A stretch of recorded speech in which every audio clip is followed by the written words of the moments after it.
Hello, how are you? Who am I? My name is Simon and my surname is Ndaba. Who am I?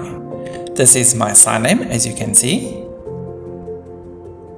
I would like to tell you my story. It's a good story. I live in South Africa, yes.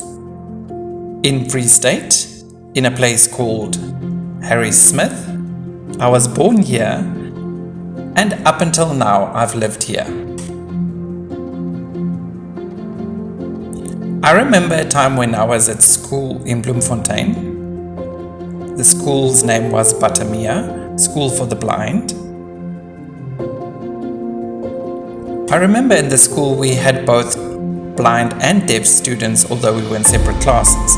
I remember growing up one day at school, I think I was around age 10.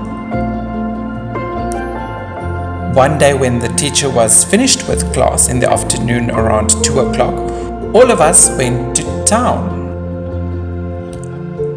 And at town they had a arts festival, various different musical instruments being played and visual art being displayed.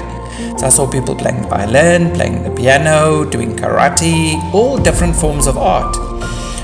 I saw that they had drawing. So those who were interested in music went to the music side and I went to the art side. I was so excited. And the person who was teaching the class was very good at teaching, but they used total communication, pointing instead of being able to communicate in sign language. So the teacher always tried to encourage me to continue with art. So one day I saw that they displayed some of my art, and it was animals that I drew. I love drawing animals. The teacher imparted this skill to me.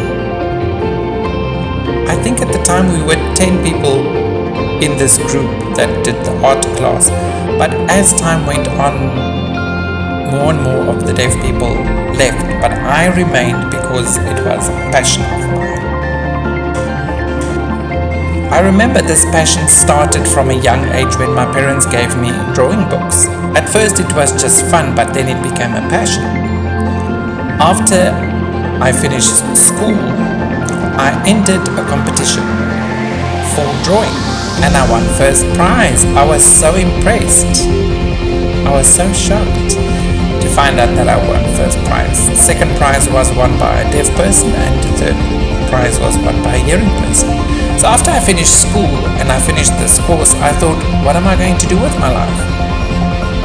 And then I thought I could go to college. So I went to college in a place called Bloemfontein, and the college I attended is called Moteo College. It is a mainstream college, and even though I was the only deaf person, I wasn't really intimidated because they taught art, not only drawing, but they taught sculpting, they taught graphic design, all various forms of art, and I was so excited to learn.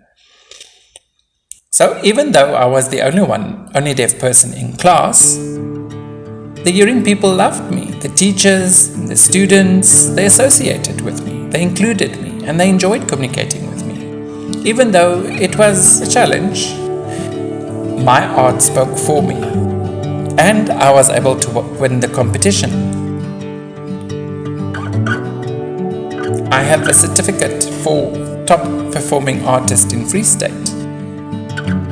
I completed my N6 and I graduated, got my certificate, and I felt, yay, I did it.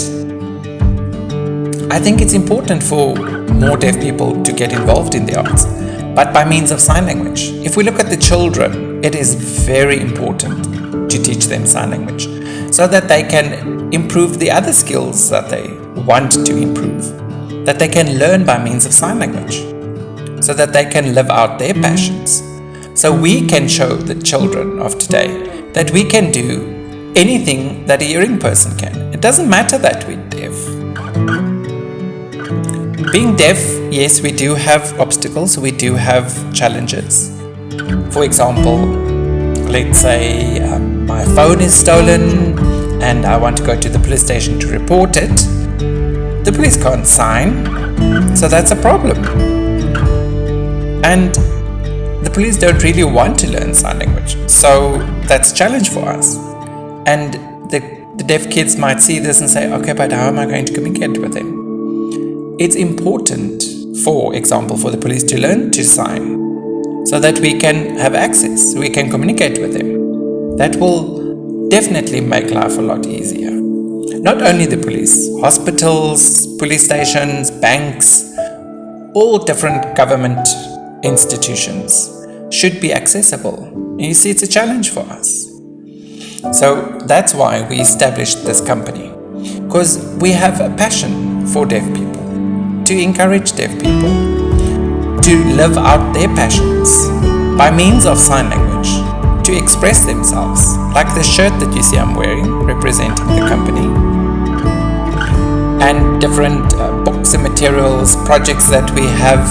So we have a goal of distributing, let's say, 5 million of these shirts to deaf people so that they can be aware of what we as a company do, and that can hopefully inspire them to create opportunities for more deaf people. And various, let's say somebody is involved in the culinary arts or in sports or in various different things. We want to show the world that we as deaf people can do the same as hearing people. So I like to draw, I like to use my hands, and I would like to show the world that it's important to be aware of sign language. And sign language is a beautiful language. And to be able to draw sign language is a wonderful thing, as you can see on my shirt here. This is a project that we will tell you more about, and we thank you very much.